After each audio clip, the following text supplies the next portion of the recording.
Okay, again, preparing for the retake of the quiz and the test. This is stuff that will really help with the linear quiz 3 specifically. I've done quiz 1, I've done quiz 2. This will help with quiz 3. All three of them will help with the test. Okay, so the young sumo wrestler, he started at when he started his diet, he weighed 795 kilograms and he gained weight. He's trying to put on weight. Sumo wrestlers want to be big. Well, so he didn't start out at a negative weight. This has a picture of being in a negative weight. So D and B don't make any sense. He can't start at a negative weight.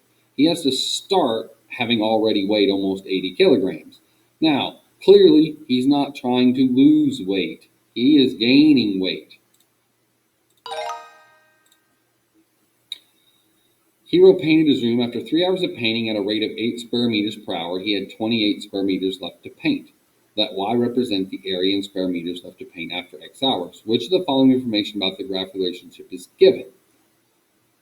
Okay, slope. Well, it definitely gives us our slope. That's the rate, 8 square meters per hour. So we definitely know we're either going to talk about slope and x-intercept, slope and y-intercept, and slope and a point. Well, it gives us, if it's the intercepts, that would either be when you hadn't started working or you had finished working, when either you hadn't put any time in or you didn't have any work left. And I wasn't given either one of those. I was given that at 3 hours there was some left to do. So I was clearly given a point and a non-intercept point, a slope and a non-intercept point. All right, stunt driver. During a gig, she escaped from a building about to explode. She drove at a constant speed to get to the safe zone that was 160 meters away. After 3 seconds of driving, she was 85 meters away. Okay, so she started again a positive distance away. So it's either this one or this one. She didn't start a negative distance away. That doesn't make any sense. And she's getting closer to the building, so her slope is going down.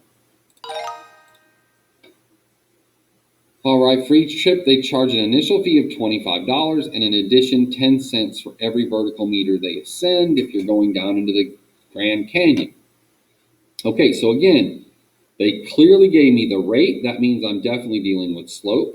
This time, though, they gave me a price before I'd went anywhere. That's a beginning price. That's going to be one of my intercepts, and that's when I start my journey. It's like in the last picture on this slope. This is the y-intercept. I start at $25, and then I'm just going to go up from there. That's the minimum I can be is $25.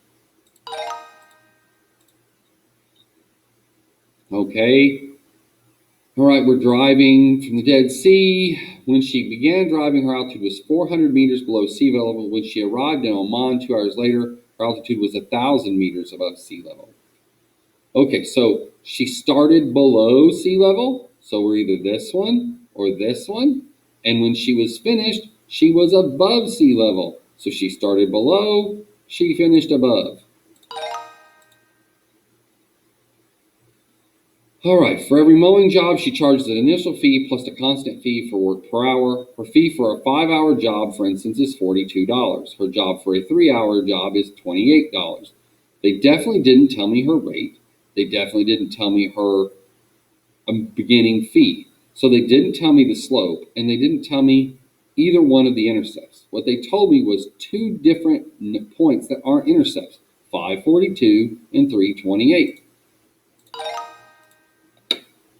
Last question, the same thing. After selling 200 tickets, they had a profit of $12,000. They had to sell a few tickets just to cover the necessary production costs.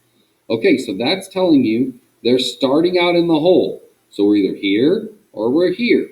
Now they're making money, so clearly they're going up. They're heading this way, so this has to be B.